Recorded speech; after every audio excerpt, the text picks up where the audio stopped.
Imagine that you're on a cross-country flight using visual navigation methods. You're managing to keep on track, say 020 degrees, by heading left of your desired track, say 010 degrees. Your true airspeed is 90 knots. You're aware that the heading you're flying in order to stay on track is not the heading you calculated during your flight planning. You've determined that your ground speed is not as calculated. You correctly deduce that the wind is not as forecast. Therefore, you decide to use what information is at your disposal to calculate the actual wind. Let's see how you do this. First of all, we'll consider the problem using the triangle of velocities. Maintaining your true airspeed of 90 knots, you time yourself between two ground fixes and find that your ground speed is 76 knots. Let's consider the triangle of velocities more closely.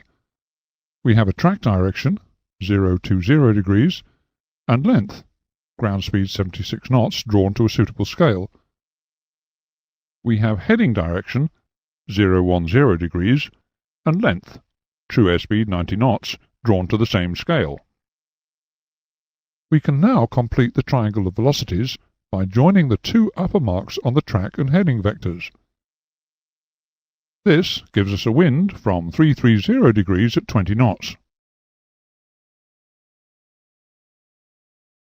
The navigation computer can do this calculation for us.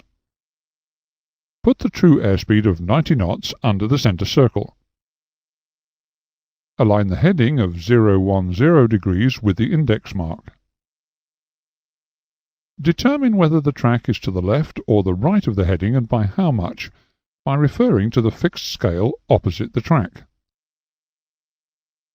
In our case, the track is to the right of heading by 10 degrees. The track is therefore represented by the 10-degree drift line to the right of the center line. If the track were to the left of the heading, the wind mark would be on a drift line to the left of the center line.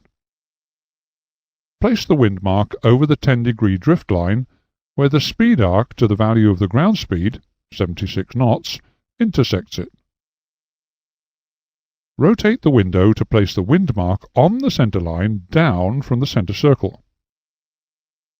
Read off the wind direction under the index mark, 330 degrees.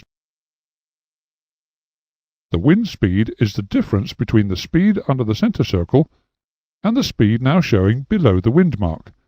90 minus 70 equals 20. The wind velocity is 330 degrees at 20 knots. An example will make the procedure clear.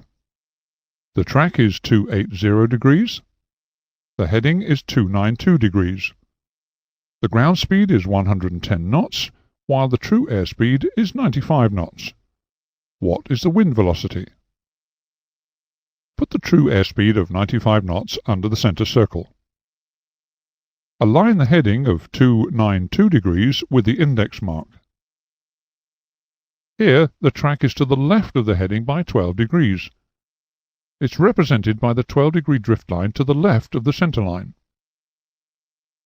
Place the wind mark over the 12-degree drift line where the speed arc to the value of the ground speed, 110 knots, intersects it.